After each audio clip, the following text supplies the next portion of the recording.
I've made another album.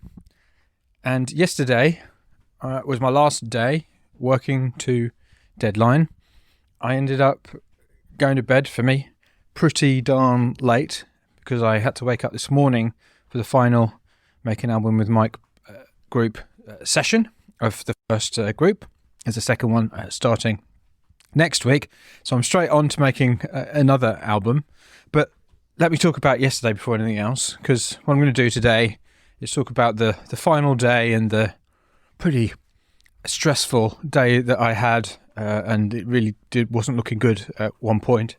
And then it kind of came together at the very end. And then tomorrow I will talk about the what I'm going to do with this album, and also what happened on the Make an Album with Mike session, because that was great too. And then I'll be into the sixth album territory. So season 2 will be starting fairly soon.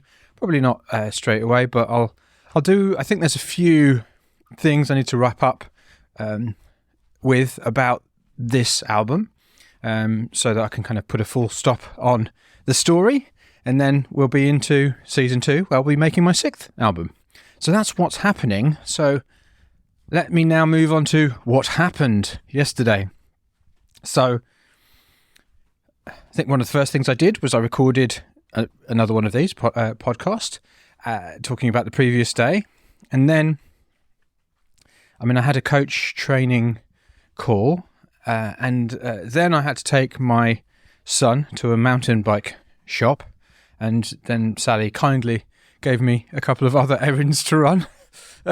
So I got back here kind of mid-morning-ish, not having done very much apart from one session on one track. And I very quickly realised that, there was just no way I was going to get through all of the things that I knew I needed to do on each track.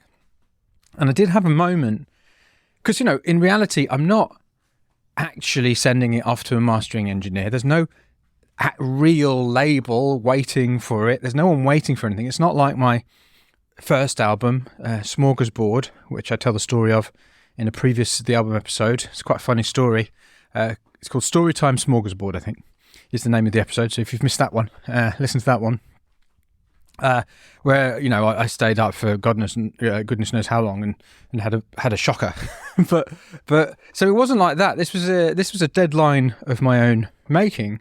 So I got back and I was like, it's like 10:30, and how on earth am I going to get everything done? And I just realised that it wasn't going to happen. I wasn't going to get all of the things I knew I wanted to get done on this album, on the various different tracks. There was no way I was going to be able to do that and hit the deadline. So I said to myself, well, I could not hit the deadline and just finish it, in however long it takes me. I could push the deadline back, or I could just say to myself, okay, let's pretend that exactly the same thing was true as was true with Smorgasbord, my first album, where there was no question. I just had to get this thing finished. There was a specific date. What would I do in that situation? And so what I would do is I would essentially start exporting, start bouncing down the tracks, just doing a quick, because I had 10 tracks to get through, and to simply just listen through and go, all right, are there any major mistakes? If there are no major mistakes, bounce the thing down. I also decided, and I might as well, while I'm here, export all the stems at the same time. Because in order to sort out my vocal recording, I downloaded a couple of trials of a couple of plugins, one called Soothe and the other called Spiff from Irk Sound. And they're on all of my vocals. And while I am going to buy them, I'm definitely going to buy them, going forward, I don't want to buy them right now, because they're quite expensive. So I wanted to get, all of the recordings out of that, because I don't need them for the writing of the the actual making of the album. I need them for the end of the next album. So my plan is to save up for them a bit and then and buy them at some point. And I don't want to buy them right at this second. So that also gave me motivation to export all of the stems separately. And various different bit rates and things like that. So I probably through each track, I mean, obviously I can export all the stems at the same time, but I probably need to do like 3 or 4 passes of each track of bouncing these things down. And in these situations, you always make mistakes, like you start at the wrong place and that kind of thing. So I had that to do. I said, I'm just going to do it. I'm just going to get it done, no matter what. If there are any major errors, I'm going to sort those out, and that's it. I mean, bear in mind, there was at least one track that I felt was barely 70% of the way there, and other tracks which I wanted to try stuff on. And there was one track which there was a significant amount of mixing that I would like to have done, and there were a few problems with some vocal recordings here and there. But I thought, okay, so what I started doing was starting with the end, so starting with track 10 and working forwards, because the start of the album is much more sorted than the end of the album. So I started doing that. I did track 10 and track 9, and I was like, I got to lunchtime, and after lunch, I give Sally a bit of time just to do her own thing. So I'm in the house with the boys for an hour. So I've got like a couple of hours where I can't do anything in the studio. And so I got to lunchtime, and I was like, I've only done 2 tracks. I've got 8 more left, and I've only got 4 hours. It was 4.5 hours left in the day. That's not going to happen to do everything. So, because I had 8 tracks left, and that would mean I'd have to spend half an hour on each, and there was no way that would be the amount of time it would take to do just the bouncing, let alone any kind of mistake fixing and everything. So when I got back from lunch and the hour I give, I came in from the house, it was about 2:00 in the afternoon, and I was like, okay, I just need to make some progress. So like fast progress, so I can feel better about this, because I was feeling pretty grim at this point. And the other thing that happened is, while I was eating my lunch, my tooth cracked. One of my back teeth on the right cracked, and it really hurt. And I was like, oh no. And so I phoned up the dentist, and the first appointment was on Saturday. And, I won't go into it, but it doesn't feel good. Let's put it that way. It doesn't feel good at all. So I had that to contend with as well. And I was like, oh. So, I mean, in a sense, it's lucky that the first appointment was on Saturday and it wasn't on the day, because that would have completely torpedoed everything. But anyway, I was feeling a bit sorry for myself. So I started, okay, I'm going to start with track 1. I'm going to do track 1, and then I'm going to do track 4. So I'm going to actually start with all of the pieces that are very simple and I know are nearly there, and I'm going to do that. So by the time it got to the time I go in to cook dinner, which was 4:30, and this is the other thing that I really wanted to make sure, because you might say, well, why didn't you ask Sally if she couldn't have, if she could not have her hour, or you don't cook dinner. But I really wanted to make sure that I kept doing the things that I said, that I do. So I just, that wasn't an option for me. So when I say the things that I do, with the family and the boys, because Sally's already been more than accommodating with me over the last week or so. So it got to dinner time, and I was pretty like, oh, this tooth is hurting. I can't remember how many I'd got through.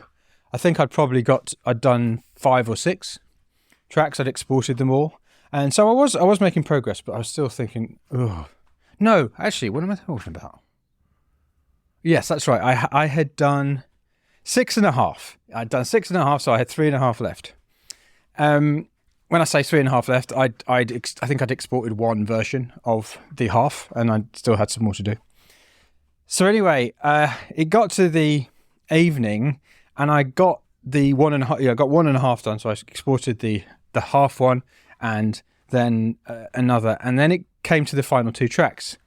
And these tracks are ones that I've got a bit of a soft spot for. In fact, they're going to form the basis of where I'm going with my splurging, which will be starting today, immediately after recording this, actually. So with my splurging for the 6th album, I'm still going to do another 100 splurge challenge, even though I've got a bunch of splurges from the last album and various different finished tracks. I'm still going to do 100 splurges, and because I'm really excited to develop this particular kind of route.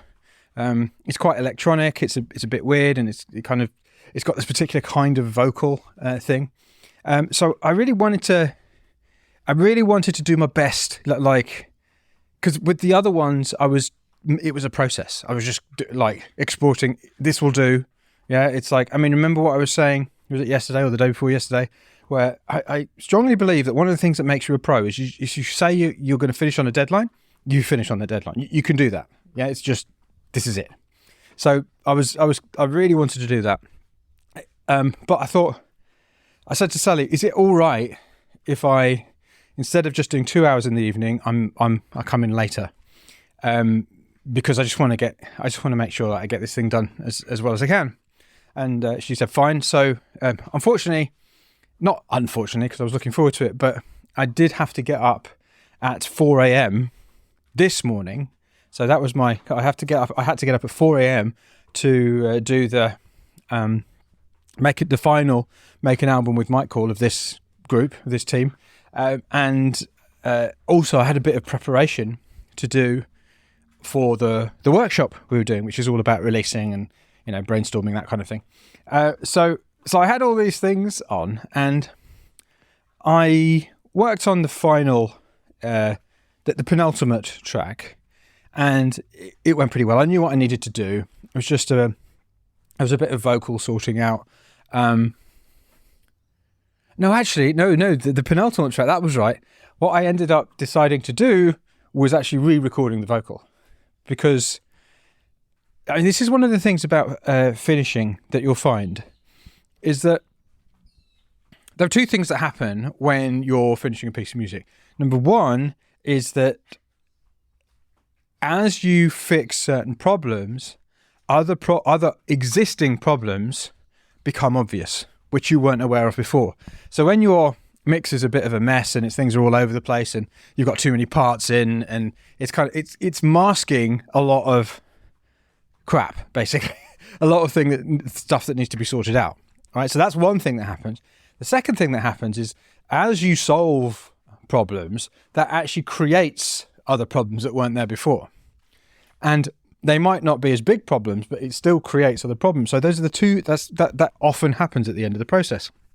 And then the third thing that happens isn't about problems being created. It also, because there's less and less for you to focus on, you start noticing smaller and smaller problems, which, because there's less to focus on, they become bigger and bigger.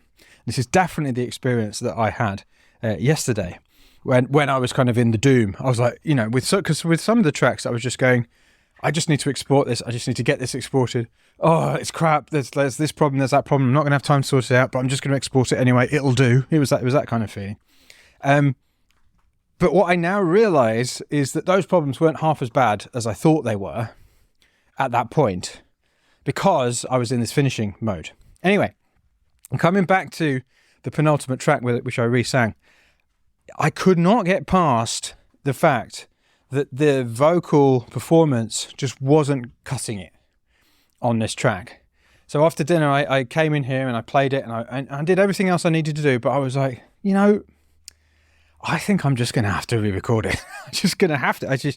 It was like I could not let this go. Like everything else not everything else, but the rest of the piece, I was pretty happy with. I was like, this is cool, but the kind of centerpiece of it, there were some just big issues with it, and I thought about trying to fix it in Melodyne, and I was like, you know what, I'm just going to re-sing it. So I did 2 takes, and this was at like, I don't know, about 8 p.m. or something. So I did 2 takes, and and they were already like 1,000 times better. So I was really happy with it. And so I chose one of those. And in fact, what I did was I cut the first, even though I said I was never going to do this, I did break my own rule because of time. I used, I think, the first 3 lines of one take and the rest of the other one. And one thing I did notice was that halfway through, there's a bit, it's like it's pushing into the vocals, pushing into the compressor a bit, and it's sounding a little bit peaky, a little bit distorted, even though the recording's not distorted, it's just doing that. So that is still a problem. But anyway, the take was much better. It's, it kind of solved those problems. So I let that one go.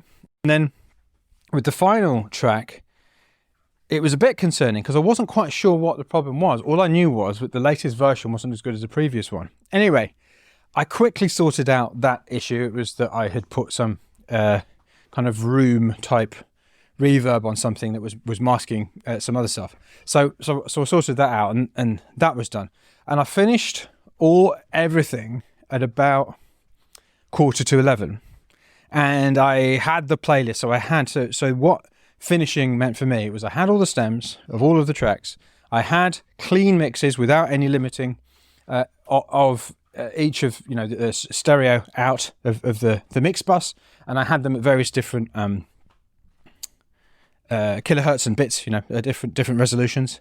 But really what I wanted to do was come on the Make an Album with Mike call this morning and actually like screen share and say, look, here's the album, right? And I actually have it, and it's 10 tracks, and I think it's 35 minutes. So once the bits are top and tailed, when it's properly mastered and everything, it'll probably come in around 33 minutes, which is great for me.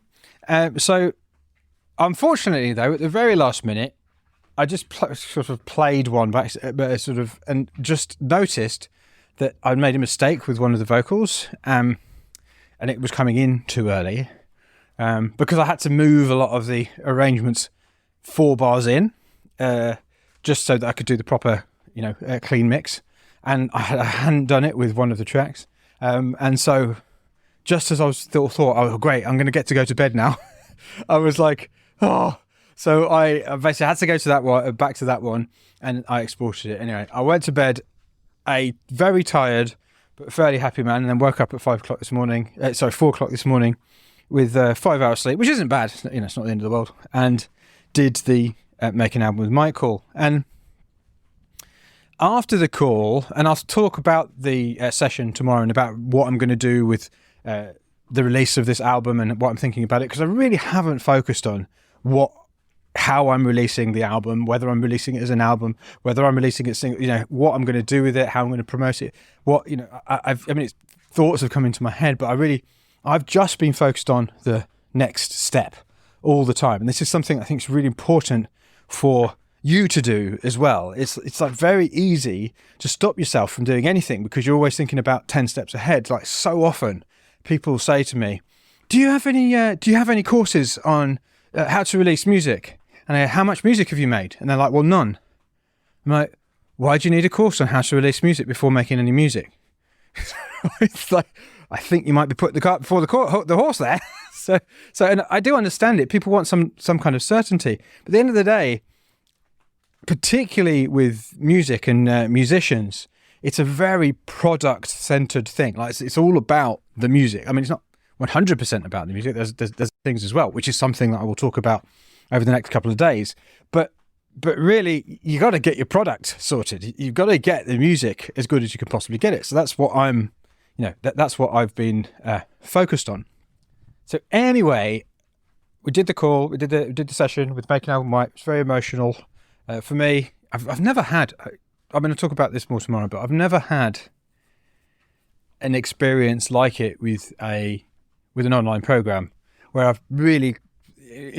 We felt sad, like the coaches we always meet for a review after all of the sessions that we do, and we all felt really sad. It kind of felt like those times when you go to a band camp or some kind of thing like I always used to go to orchestras in the holidays, and everyone used to build up a really close relationship, and then afterwards it would be really sad. We'd all be kind of in tears. I mean, I don't think we were exactly in tears, but I felt really sad that it was over, because it was just such a great experience. We really did feel like a team. It really did feel like we'd been through something meaningful together, even though we're all in different countries and online. It was quite extraordinary, actually. So anyway, I did that call, did the coach's review afterwards, and then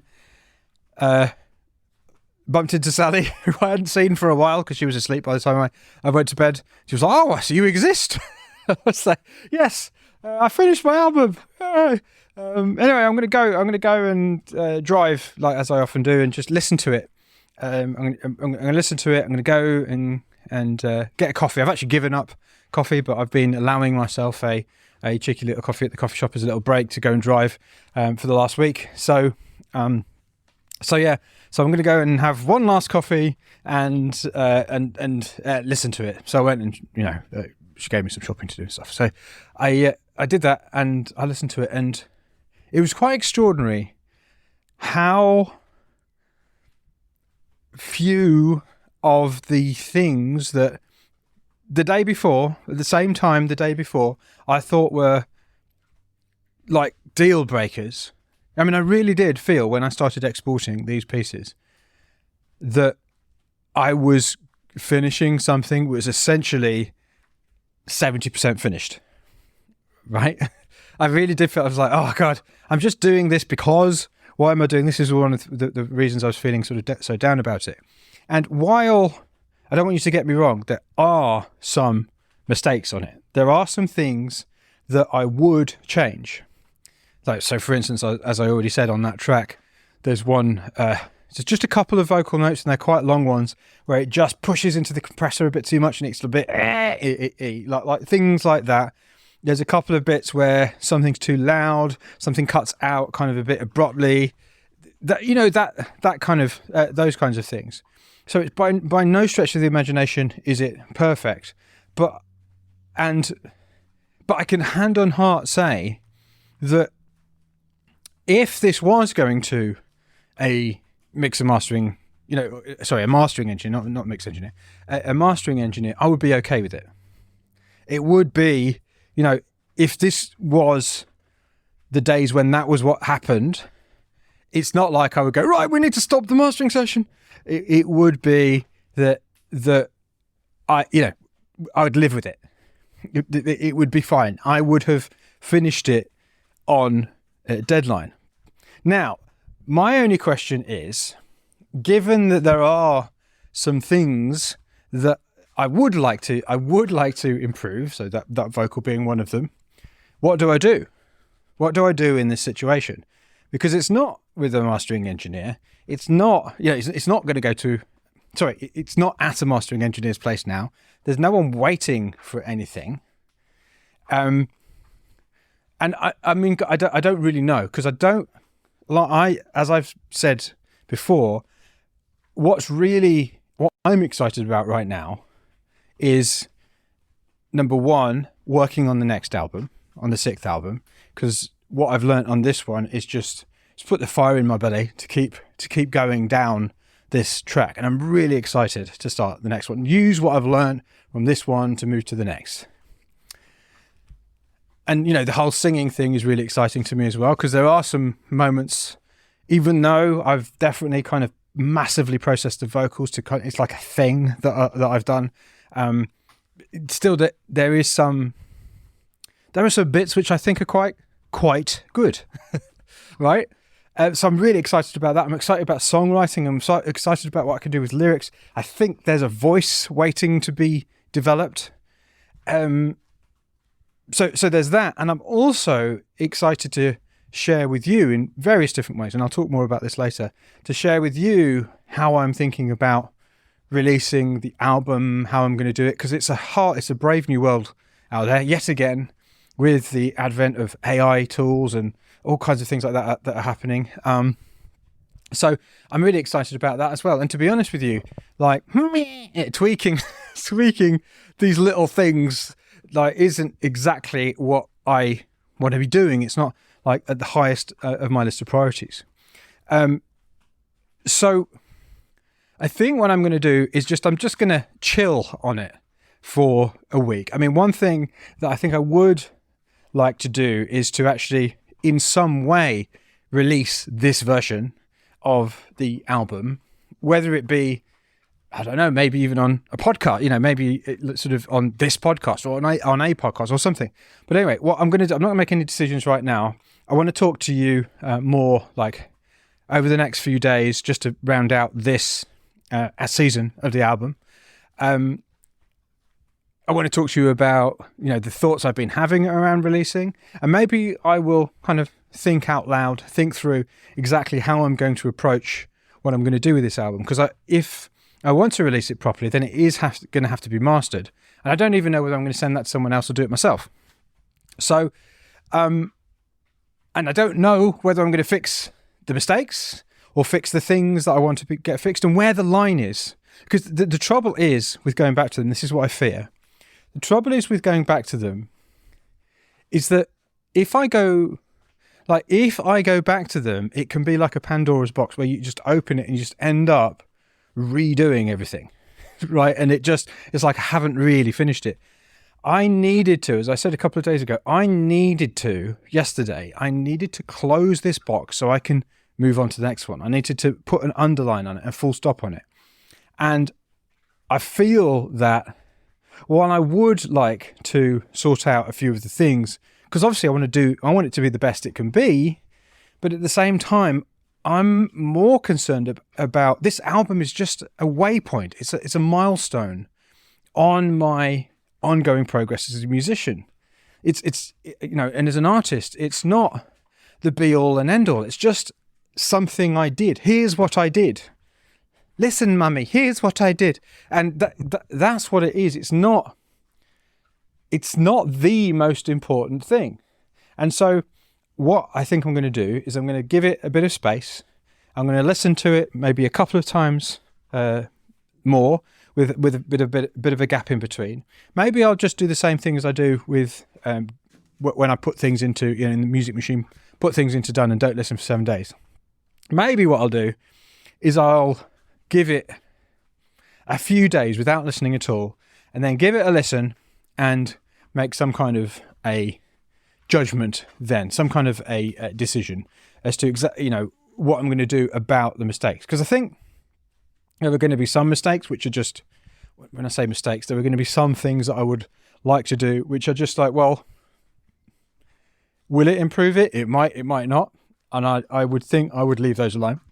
And then there are going to be other ones which are just like, okay, I didn't hear that before. That cuts out a bit abruptly, or there's a little click there, or that kind of thing.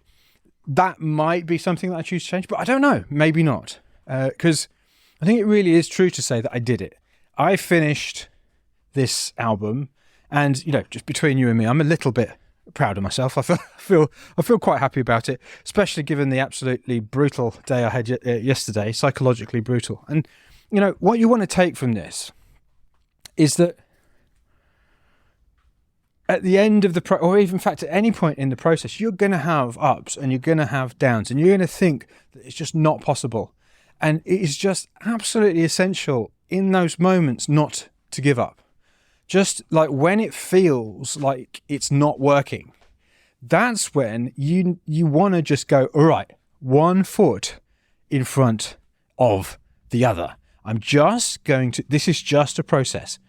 Next step, next step, next step. Because that's what I did yesterday. I just went, right, I just need to export these things. And I'm just going to take those steps no matter how I feel about it. And, what has become very obvious once again, that none of my direst predictions about how bad this thing was have come true. None of them. But also, none of my wildest hopes and dreams and excited moments have come true either. Both of those opinions that I've had at various different stages. Oh, this is great. This is amazing. Or, oh no, this is terrible. This is awful. Neither of those are true. They're both delusional. I mean, they have elements, both of them have elements of truth to them, but they're not reality. What reality is it's as simple as this. I have finished an album.